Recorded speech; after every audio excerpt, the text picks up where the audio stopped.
Hello and welcome back to Allotment. We're now in the last week of May.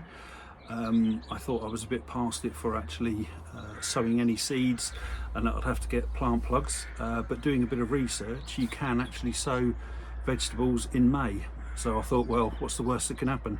They'll either grow or they won't grow. The weather's so unpredictable these days that I figured, well, you know, they always do standard each year. You've got to sow it here, you've got to sow it then. Who knows what the temperature's going to be like? You know, we've just hit 32, 33, 34 degrees in May. It's unheard of. So I went and bought a load of seeds offline. Thought I'd have a look and to see what we could sow, what we can get away with, and if we can get any more vegetables this year off the allotment, when I thought I was only going to be doing 3 beds, and in fact I'm going to be doing quite a few now. So I went out and to help me, and I got this book as well.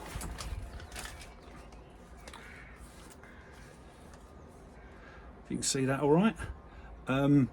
Mainly because in the book it tells me the spacings for seeds, what I can plant when and where, and it's all that kind of information that I wanted to hand. Little did I know when I actually bought the seeds online and they've turned up, but on the packets it tells you all the information you need.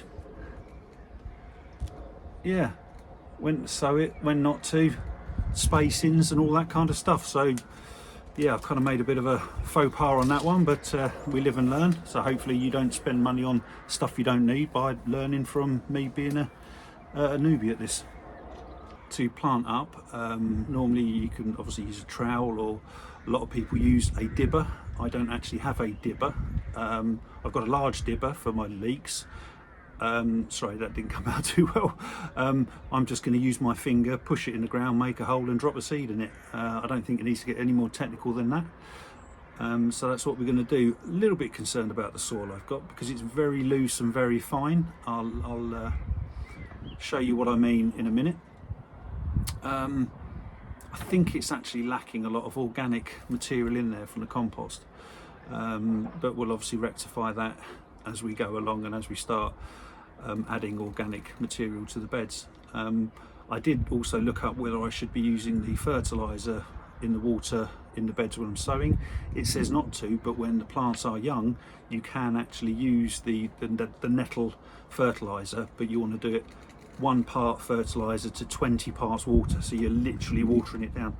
But the way I look at it, the nutrients and everything's going into the soil, so it can't be bad for it. So that's kind of what I'm going to have to do this year, is put a lot more in. After I've planted up and got them done, I'll walk you around the allotment, show you what I've done. I have planted out some brassicas. I've temporarily covered them, and the pigeons saw it was temporary and have eaten them. I'll show you the stalks that I've got left, and yeah, hopefully they'll come back. But I have ordered the material I need. I'm going to use the bit of water pipe with a hoop, make it into a hoop over my raised beds, and then cover it in some material to stop the birds getting in and the butterflies and everything eating what I'm trying to grow.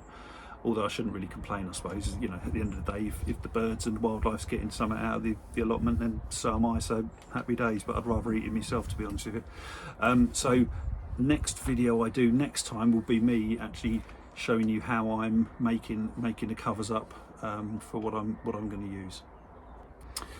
I'm also looking, and I'll show you in a minute, but my trees seem to have a fair bit of fruit on them at the moment, or growing fruit, and I'm thinking maybe a couple more trees would be good. I'm thinking of a plum tree. Now, I've been down to garden centres and seen that you can actually buy plum trees, but when I've looked into it, you shouldn't actually be planting out trees until sort of November, December time. So why do garden centres have plum trees that you buy the wrong time of year? A cynical part of me says, is that just so that they can die off and that you have to go and buy another one? Although, let's face it, a garden centre putting out stuff early, I mean, crikey, it's the end of May, beginning of June. I'm sure if I go down there, Santa's grotto's being done, and you've got all the nativities being put out already, so that wouldn't surprise me. Alright, here was my effort at covering the brassicas, which didn't turn out too bad. There's the Swedes are planted. Now, this was the problem. The broccoli, as you can see, have all been eaten by the bloody pigeons. So what I've done is I've put another pallet collar on top and raised the height of the netting. Like I say, it's only going to be there for another 3-4 days, so hopefully there's enough of the leaf remaining to get the sun on them and to grow a few more leaves. Fingers crossed. Okay, so here we are. This is the progress. There's some potatoes growing. Obviously there's a lot of weeds growing which I really need to sort out. This bed here is going to be for the peas and runner beans. Blackberry bush, or whatever bush that is, I don't know. I've got my leeks planted.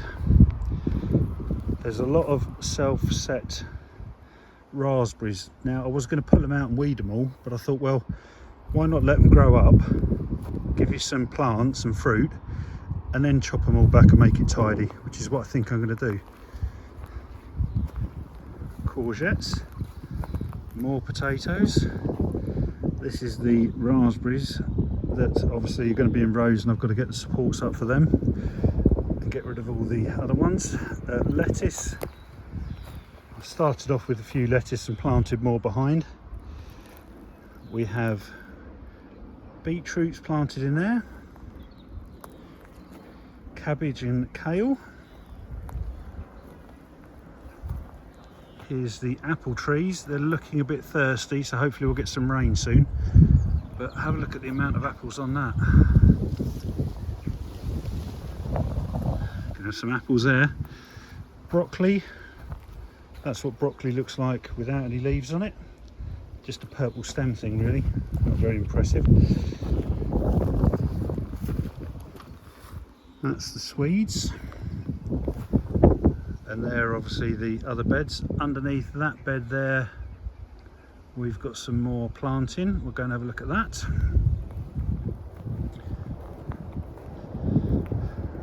Again, this apple tree here.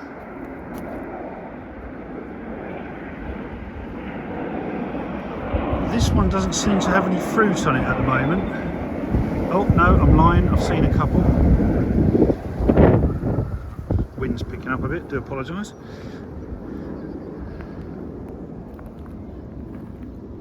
Just planted the Julia onions there and the white salad onions in there, and then I've still got those two beds to plant. Obviously the large beds with the manure rotting down, and I've still got these 3 beds to plant, and again another bed up there with the manure in. Got my rhubarb plant and my baby rhubarb plant. Just put the timber around it just so I can remember where it is, because I couldn't see it for a while, but obviously I've kept watering it and the sun's come out, and all of a sudden they're getting a lot bigger. I can see them now, but it doesn't hurt to have the bit of wood over it to protect it. Yeah, that's my strawberry forest. God knows how many strawberries we're going to get off this, and eventually I'd like to have a cage sitting on top of it. Getting rid. There's the compost bin filling up. This one's empty with a little bit of compost in it, but like I said to you previously, yes, it might have been the old compost, but oh god, look, it's just dry and there's no structure to it. No structure. Can't wait to get some proper organic material in that. Get rid of all this plastic rubbish as well. Bits of string and rope and yeah, just yuck.